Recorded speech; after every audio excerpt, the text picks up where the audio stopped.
CSIS 2440 is filmed before a live studio audience. So we're going to be looking at AJAX today. One of the misconceptions about AJAX is that it's like a library or a technology or something, and it's actually not. It's just a paradigm. It's just a way of thinking. It's a way of writing code. So it's actually an acronym, which stands for asynchronous, I think that's spelled right, JavaScript and XML, AJAX.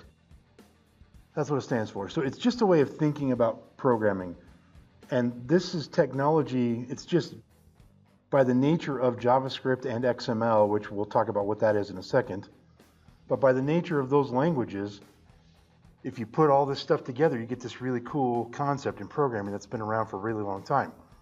So let's look at XML for a minute. So XML is actually another acronym, which stands for Extensible, I think that's right, Markup Language. Okay? And if you will recall, when you took 1430, the actual name of the 1430 class is XHTML, something like that, which is just not even a thing anymore. They need to rename the class. But XML was a language that where you could basically make up your own tags. So I could make a tag like, I could have a person tag if I wanted to, and inside of the person tag, I could have like a name tag, right? And then I could have an address tag. I could have whatever I wanted. This was not really HTML. It was actually meant to take something out of a database, put it into this format, and then hand it off across the internet. So it's how you talked between websites. That's all been replaced with something that you're familiar with, which is this, JSON, JavaScript Object Notation, right? We've already seen how to do JavaScript objects. So this is the new way of doing this. So XML is not even a thing anymore, right? That's just, nobody uses it. These days, you want to pass stuff across to websites using an API, you're going to use JavaScript Object Notation. So we're going to look at how to do that today. And we're going to look at how to make what we call AJAX calls. That's not really the right way to say it, but that's what people call it. And then, so what is this asynchronous business all about? I think we know what JavaScript is. I think we got an idea of XML.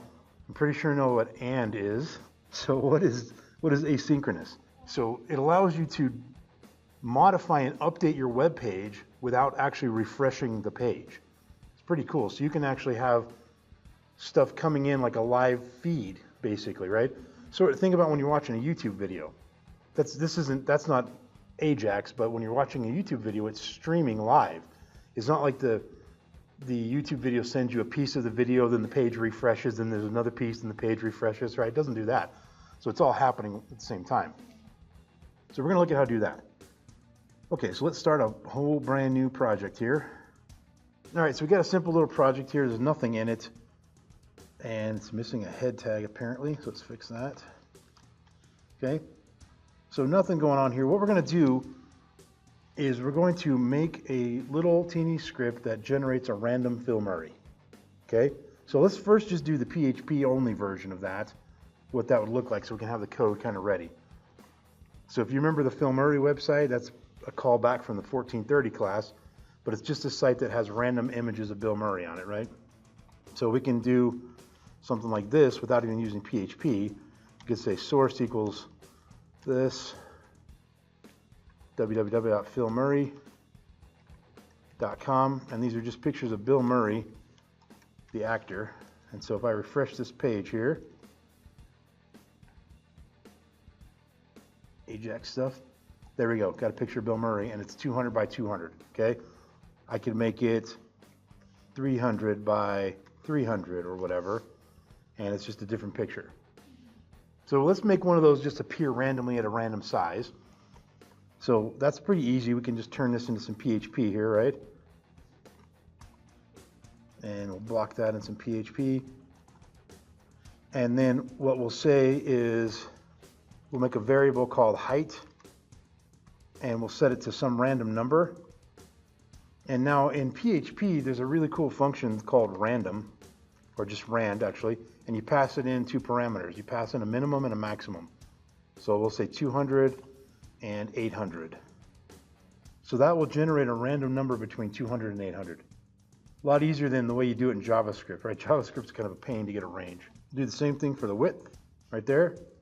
And then all we got to do is just echo this out down here, but we'll concatenate on those variables, right, for the height and width. So now it'll be a random image, okay?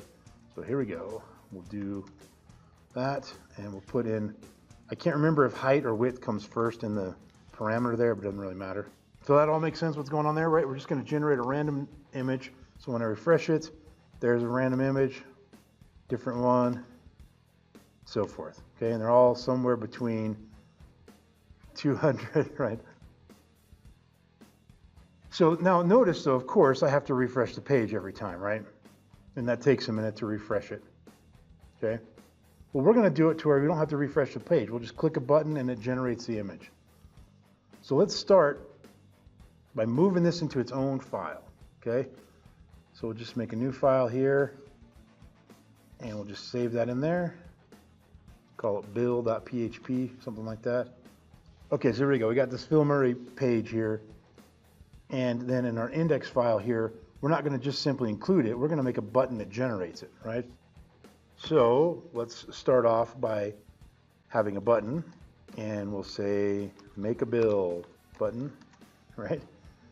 And then we'll just simply put down here a div to put it in. So we'll say ID equals bill, and we'll just add that in to that, okay?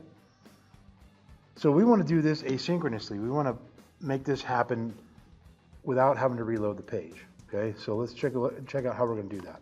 All this does, this idea is we're going to make a request to the server and do all this real time without refreshing the page. So there's actually an object that you can use that's part of the JavaScript functionality, right? It's just a JavaScript function, and this object is actually, you can make an object of it, and it's called HTTP request. Right here, that's it, okay? So we're gonna just make an instance of it, so we'll say let whatever x equal that, okay? That just returns an object. Now this has a bunch of different properties, and we're gonna use some of them, okay? One of the properties, there's two functions. There's one called open and there's one called send. So you have to actually open up a request, sort of a tunnel between this file and the server, right? So we'll start with that. So we're going to call the open method, and then we're going to call the send method, which sends the request. Okay, so those two things have to occur every time. In the open, you actually pass in the parameters, and so just like our get and post and all that, that's the kind of parameter we're passing in. So we're actually going to be doing a get. We're going to be getting something from this page that we're looking for. What page is it? Well, it's a page called bill.php. Right? That's the one we just made a second ago right here. Yep. So that's sitting on our server, and we're just going to grab it with this code right here. Okay, make sense? Okay, so let's just start there, right? Now, we can't do anything until the connection has been fully made and it's ready to go, all right?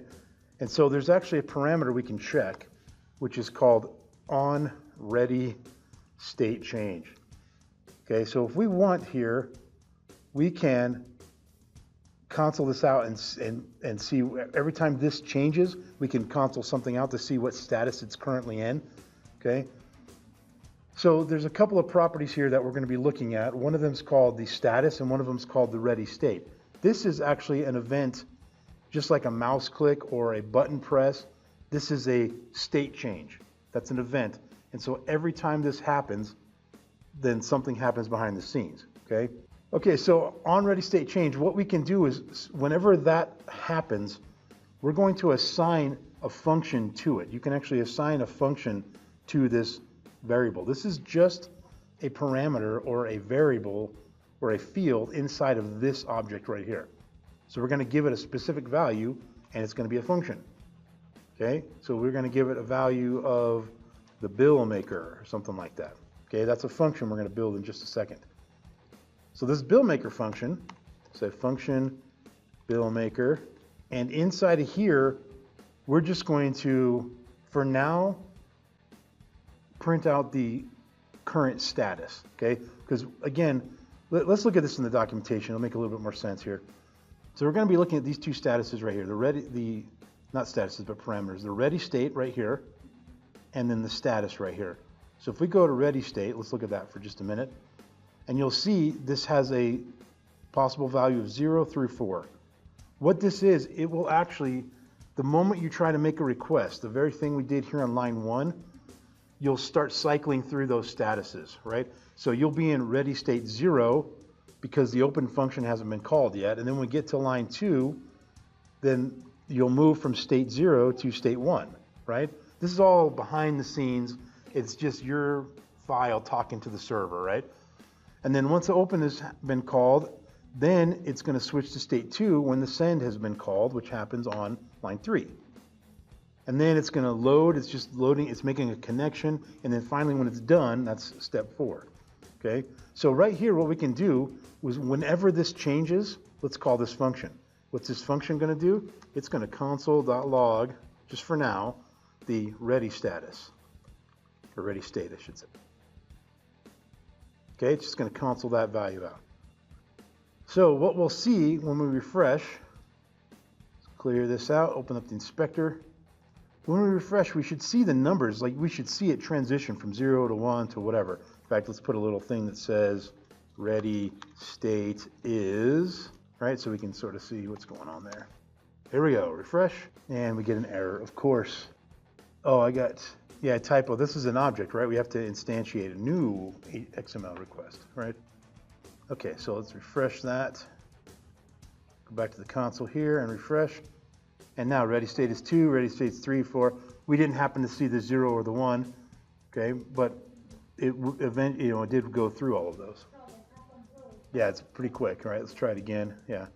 Now that it's already got sort of a tunnel there, it's just gonna be clear. So what we're looking for, we can't really do anything until we're in state 4, like done. That means the connection's been made.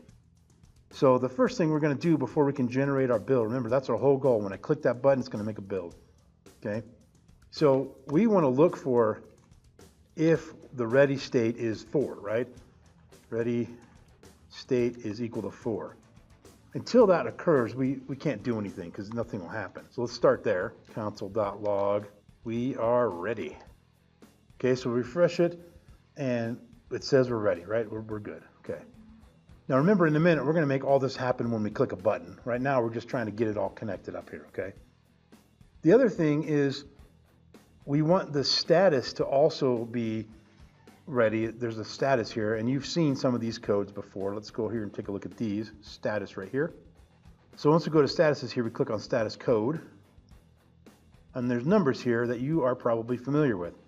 So for example, we've seen like a 301, which is a move, or here's one I know you know, 404, not found, right? Or a 403, forbidden. Those are errors you've probably seen pop up on a dead website or broken one. Well, we want 200.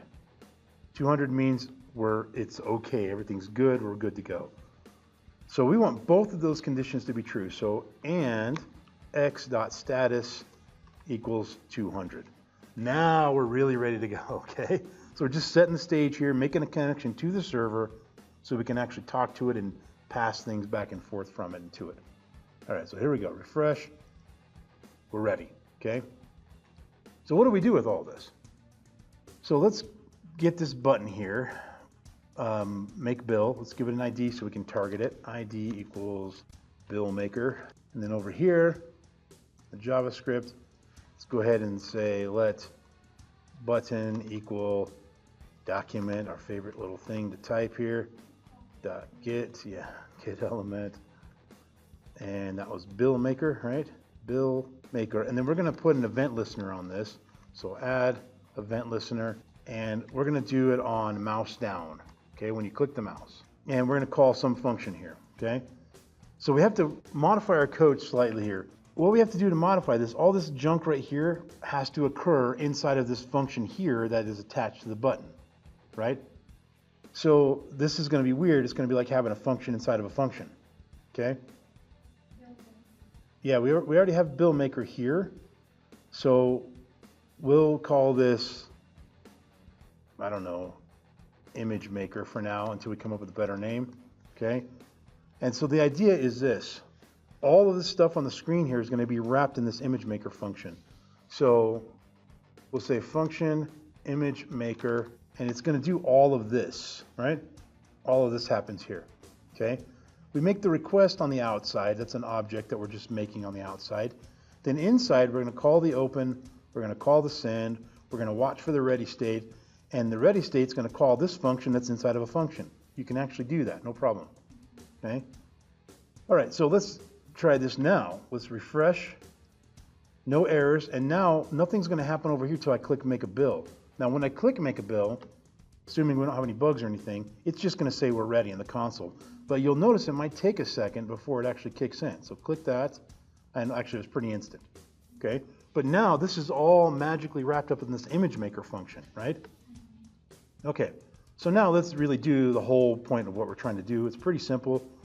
We just want to take what this is going to do right here. This file right here, if you were to run it by itself, it would just be echoing this out. Well, we want to capture that as feedback or sort of response from this object. And there's actually a property that allows you to do that. And it's just called the text response, okay? So we can look at this object here, and it has a property called text response. So image or x.text response. No, it's response text, sorry. Sorry about that, it's actually called response text. Okay, there we go. Okay, response text. So all this is whatever this thing does. So whatever this does, it's all going to be captured in that variable right there. Okay? Well, what do we want to do with that? We want to put it in that div that was on the other page right here, right? Bill div. So document.get element, then bill, and then we just want to set the inner HTML equal to that response that we got back from the server. Okay? Let's run it, make sure it works, and then let's come back and talk about it, make sure we understand it. Okay? So refresh, make sure there's no errors, and when I click this, it might take a minute for it to kick in, but now that it's kicked in and we got the connection and everything, it's going to be not as fast as I was hoping. Yes, but it's live real time. So to prove that that's real time, so it does take a minute, and that's the advantage of doing this. Even though it's taking a minute, the rest of the page, it's not refreshing, right? So look up here and look over here, and you'll see that none of that's refreshing when I click it, okay? This is happening live here. So to demonstrate that, just to make sure we really see that, let's just quickly throw a form in here, and we'll just do input. We don't even need to have a button on it, just for the sake of what we're doing here. Okay, so just two input fields, and I have some text in here, right? When I click make a bill, this button has nothing to do with that form, but notice that the page doesn't refresh, so my data stays there. If I were to refresh the page, I would lose that data, right? So this is happening real time here.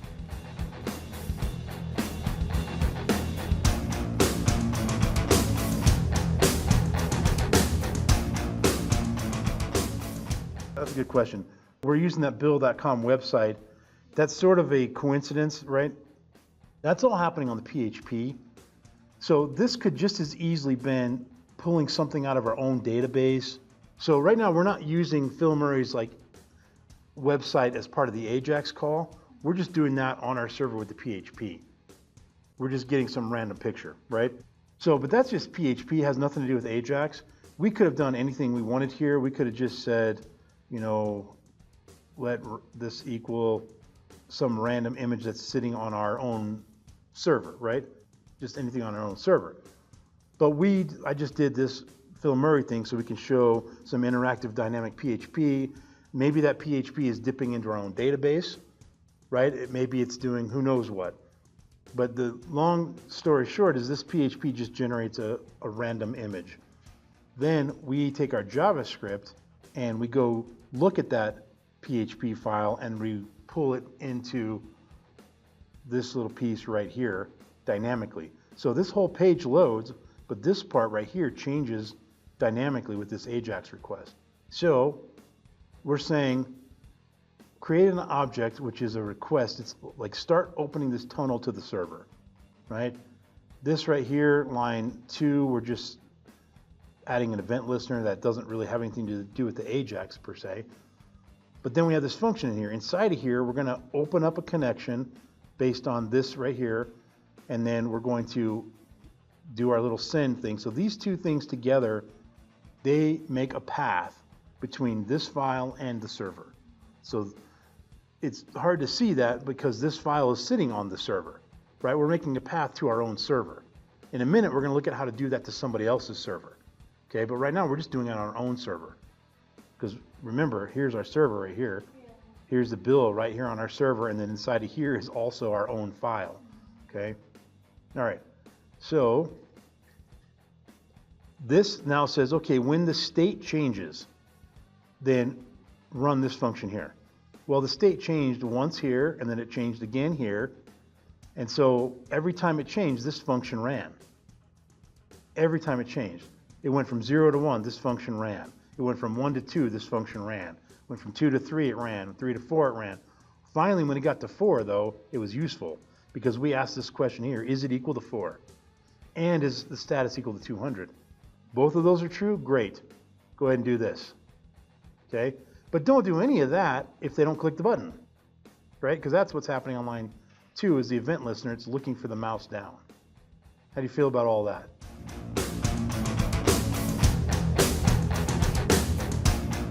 Yeah, so let's change that real quick because I think that's confusing a little bit. So this Bill Murray thing, forget about that. Let's just do this. Let's go to the web here real quick and let's just download a couple of pictures here.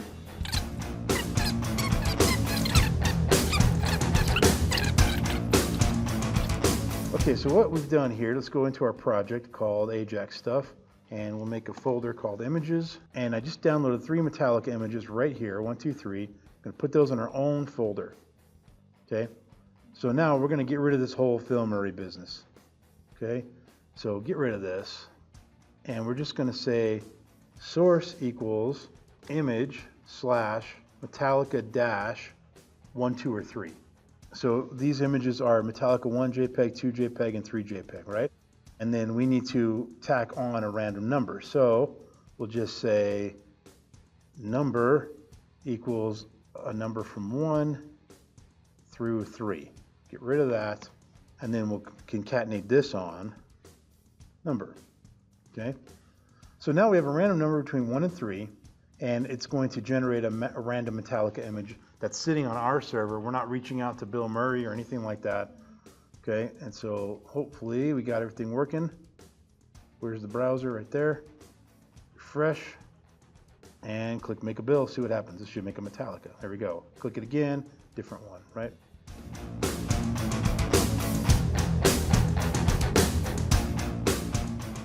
It's going faster because our PHP is not reaching out to some other website, right? So that's probably a better way to explain this rather than using Phil Murray, because that throws an extra weirdness to it, because Phil Murray is making a request to somebody else's website. And so what I was trying to show you here is you can make an AJAX request to your own server. So forget about the Phil Murray stuff. We just made an AJAX request to our own server right here that just randomly picks a Metallica image. Now, this could have been in a database, right? I could have had a whole bunch of Metallica images, just the URLs in a database, my own database, and randomly picked a database thing and displayed that instead, right? You could do any PHP you would normally do here, and whatever that ends up doing, it's going to end up right here in that variable right there, right? That's the actual response text that we got from the server when we called that file right there. Right, so let's walk through this one more time, and then we're going to move on to another piece of this. Right, so we start off starting to create a tunnel between this file and our server that allows us to do asynchronous requests. Right.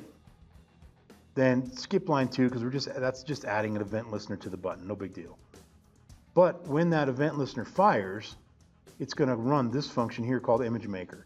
So image maker is where all the magic happens, right? The first thing it does is it opens up, it runs the open function or method on this object. The moment it does that, it also changes the status from 0 to 1, right? The ready state from 0 to 1. Because it changed it from 0 to 1, this line here says, hey, whenever that changes, run this function. So this function ran, it said, hey, is ready state 4? We're like, no, okay, never mind. Goes back to line 7. Okay, line 7 continues making this connection, this little bridge, this tunnel between this file and the rest of your server so you can remotely, asynchronously update things. Okay, so that changes the status again. So that means this event fires, which means, hey, run this function, and it checks to see if it's status 4. Not quite. But now that these two things are done, it's going to go to status 3, then it's going to go to status 4.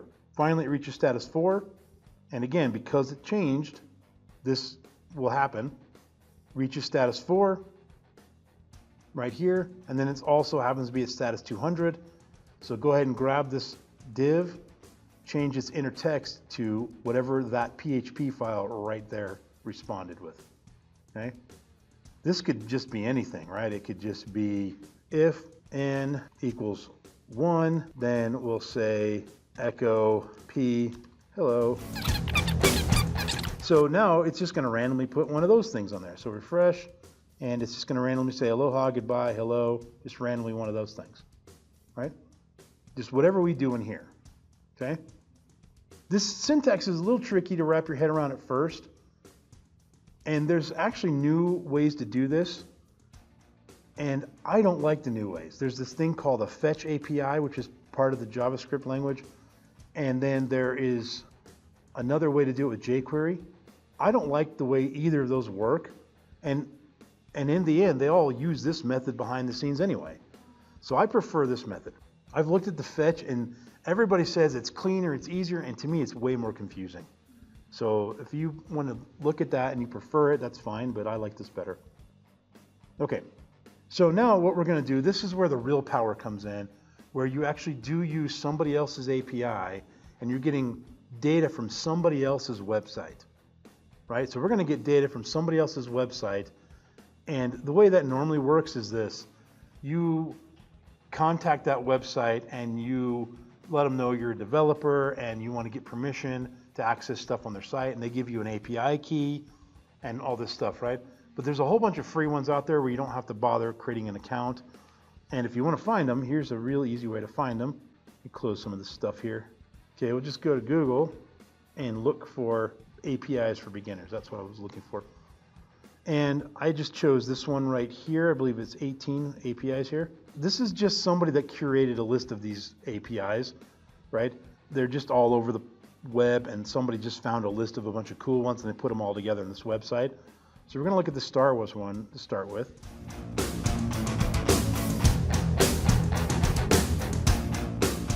But let's go to this numbers one. It gives you all the information on how to use it and everything. We'll talk about that in a second. But it just has its own database that randomly generates stuff, right? So for example, right here, this date one, it takes a date, and this tells you how to pass in the information on the URL, and then it will generate some random fact, right? So if I click on here, we can see a possible random fact. December 7th is the day in 43 BC that Marcus Tullius Cicero is assassinated, right? Random fact. Let's click it again. Same one. Let's try it again. Maybe it only has one fact about today, okay? So how do we use it?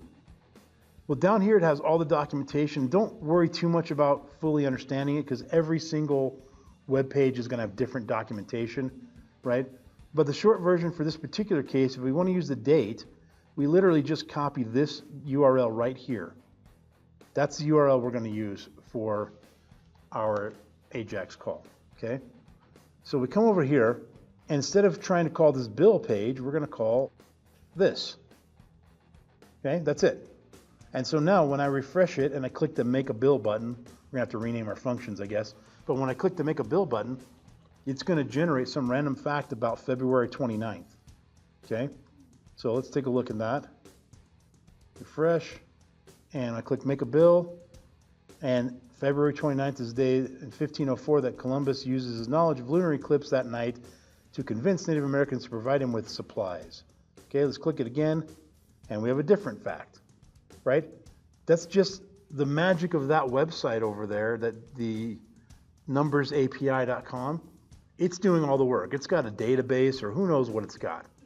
And it's just, if you call this URL, it will actually stick it right there. Okay, it'll just give you that information. Well, we could get a little bit fancier if we wanted to, okay? What we can do is take this and maybe allow them to choose a date, right? So we can make a form here, and we'll just do a select. We'll give it an ID of month. And this is a good use case of mixing our PHP and our HTML and our JavaScript and everything to make it all come together, right? So we're going to do a for loop inside of PHP, save us a little bit of work.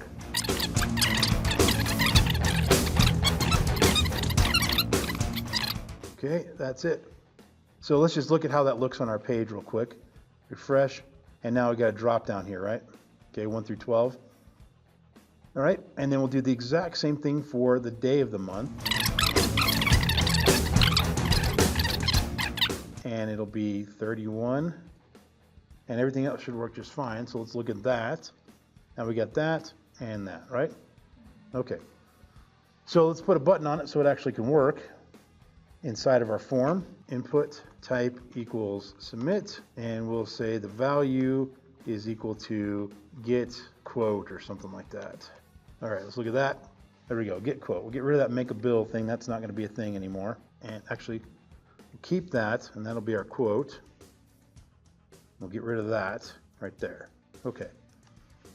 So now what we want to do is prevent this form from processing through PHP and let JavaScript handle it.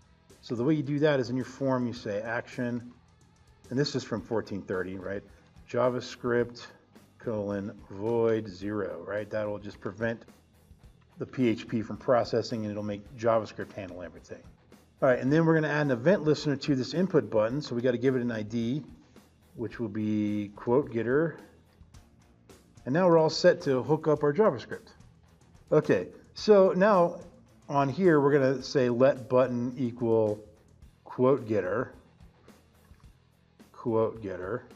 okay? And let's rename things here to quote. We'll call this quote. It's a little bit better. Now this is where an anonymous function comes in very handy. So we're going to switch it to an anonymous function. And the reason for that is because what would I call this here? Just quote again? I mean, it's just, you know what I mean? It's a function inside of a function, and it's still going to be part of generating the quote. So I can't think of a really useful name for it, right? Quote 2 or something, right? Yeah, you could call it, update. That's not bad. You could call it that. But really, it's just better to make it anonymous, okay? And so all that means is just we're going to say that it's equal to a function. That's it. And in fact, we talked about a couple videos back the arrow functions. We can use that too. Maybe we'll switch it to that in a minute. But this is good. So now it's just an anonymous function, doesn't have a name, but on ready state, just run this code, right? That's all that's saying there, okay? So I think we've got everything we need now. Let's test it out.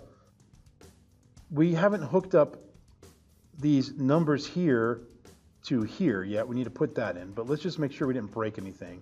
So refresh it, and when I click that button, it should give us the quote, and we got an error, so let's see what's going on. Oh, document.getElementByID bill cannot set property of null. Yes, of course. We need to make sure that we defer. We are deferring. Oh, I changed it to quote. Haha, not bill, right? See the problem? Yeah, it's trying to do right there. Quote. There we go. Okay. All right, let's try that again. Click the button. And we get our quote. Okay, so now we just need to change this date here to match what the user puts in. Right? So first thing we'll do when we click the quote button, even before we call this open function here, let's just grab the input, right? Well, if you'll recall, we call these month and day, right? Yeah, get document.get, exactly right. Get element by ID.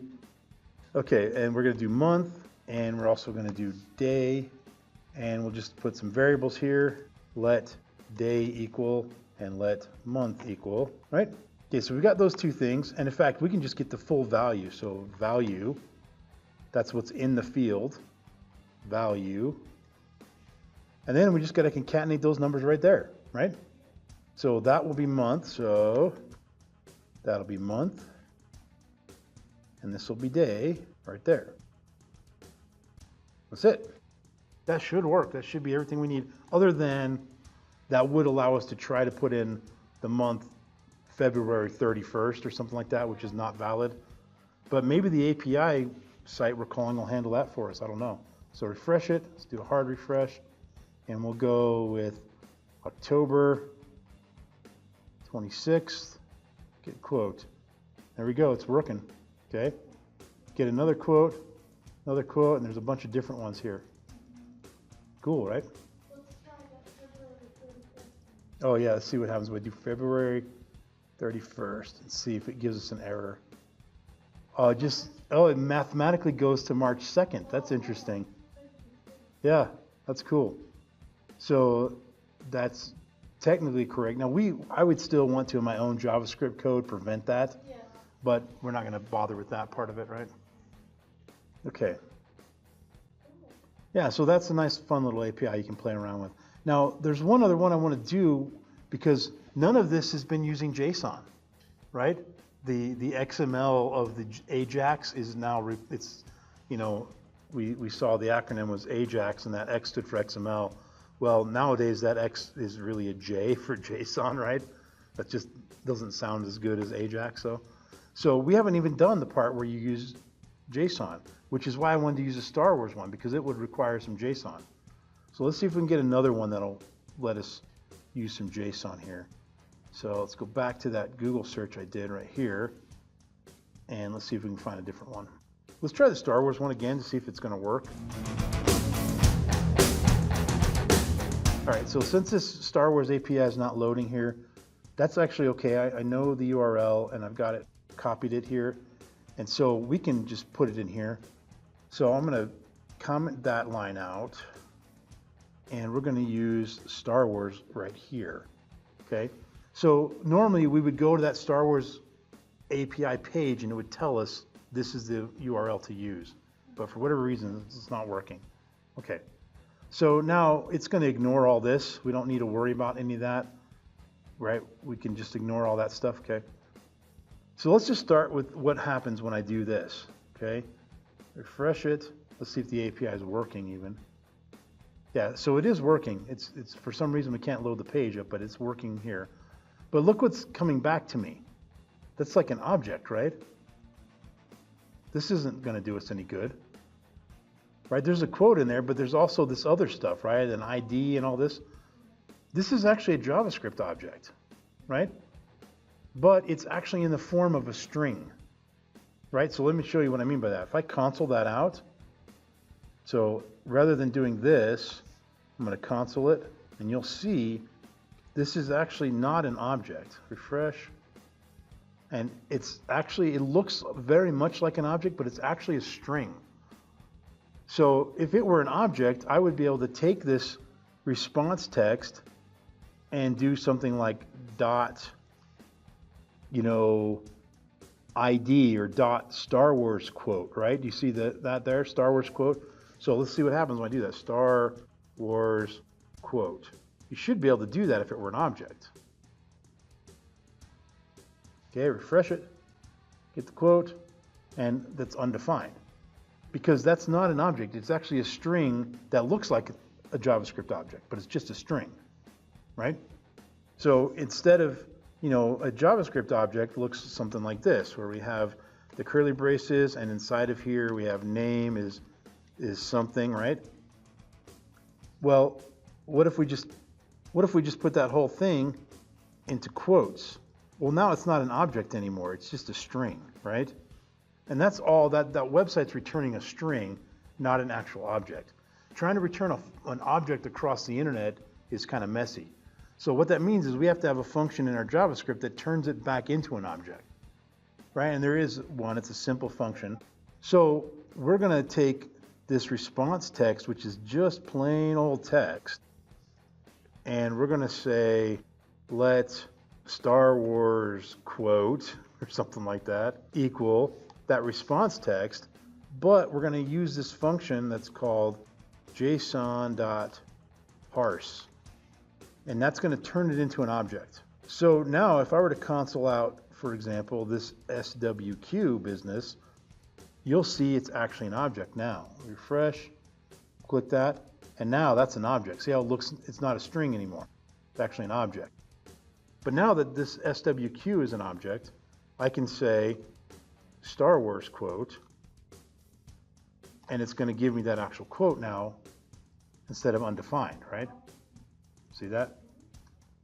So now, instead of consoling out, of course, we're going to do what we were doing here, right? This document dot, our favorite thing to do, and we're going to put that value right there instead. Right, so we don't need that anymore. So let's just, again, look at what's happening here. We open up our object, and then we wait for somebody to click a button. As soon as they click a button, we run this function right here, does all this. And the first thing it's doing is setting these variables, which are meaningless at the moment because we're not using line 9, right? But they were useful a moment ago. But then we open up the connection and we do our send, which causes a ready state event to fire. When that fires, we're supposed to run this function. Well, this function is looking for ready state to be 4, status to be 200. Once those things occur, then we're going to say, hey, let this variable here be equal to this string that's being handed back from that API, convert it to an object, and now take that object, look at its property called quote, Star Wars quote, and assign it to the quote div or whatever that was. Was it a div? Yeah, it's a div. Okay, so let's see if it's all working. Hopefully it is. Refresh, get quote, and sure enough, we have a nice little Star Wars quote there, right? So the last thing here, just I want to make sure we fully understand this. You can use any website that has an API like this. You can use their API to do whatever you want. So one thing I thought about doing was getting an API that shows the current price of gold or silver, so you can have a little thing that shows you that. And I was going to set that up, but the problem is that you have to have an account. And I didn't want to have to go through setting up an account and all that stuff to do it. So sometimes you'll have to do that. But this is how you get stuff from other websites that are like streaming real-time ones. There's one for Bitcoin that shows you the current value of Bitcoin, if you want to know that. And Bitcoin is stuff I don't fully understand how it works or whatever. I'm not smart enough, right? Yeah, so yeah, maybe you could go play around with that one. So lots of cool different things you can do. I kind of like this idea of the date where you can make a pretty decent app here. So let's switch it back. So we'll comment that one out and we'll use this one. And we will comment this one out. And I believe we want to use that one, right? I think that's everything. So refresh it. And now you could have this whole app that says, hey, pick your birth date, 7, and on July 25th is the day, and 3:15, the Ark of Constantine, whatever, right? So this is kind of a fun thing that you could do on a website, right? And then I could see you building a full app around this idea. And somebody else did all the hard work for you. Now, I actually found one, I think, let's see if it's on here. Yeah, this is the one right here. This is cool, deck of cards. So I didn't read through all the documentation. It's a lot of stuff in here. But if you want to shuffle a deck, so you do this, and this is the object that you'll get back. And then if you want to draw a card, you put the deck ID from up here, from the shuffled deck, and then you put how many cards you want to draw in the URL. And this is all stuff you can do in your JavaScript or in your PHP to generate this URL, right? And then this is the object that you'll get back. If you want to reshuffle the cards, if you want to get a brand new deck, partial deck, you can put the cards you want. You can do all kinds of things where you're shuffling the cards, making piles of cards, drawing from the piles and so forth. So you can make up card games, and it returns all these. And notice here, also part of the API, there's an image that you can get. So you can display the image on the screen. So you can make a card game where this website does all the work for you. You don't have to write a card shuffling function. You don't have to keep track of anything. You just follow this API's instructions, right? I haven't looked through it enough to know exactly how it's going to work out, but I'm thinking about playing with it and making something out of it, right? So look around for APIs, and if you got this basic thing here, which again I'll upload to the notes, then you can look at it and do whatever you want. There are other things that you can add to make this more secure, maybe a try catch right here, you know, just in case there's an error that you want to catch, you know, and other things like that. But this is the basic idea, and it's pretty simple. You need to make an object, open and send. When the ready states and the status are in the correct position, get the response text and do whatever you want with it. I mean, that's really all there is to it. Okay, any questions about any of that fun, exciting stuff?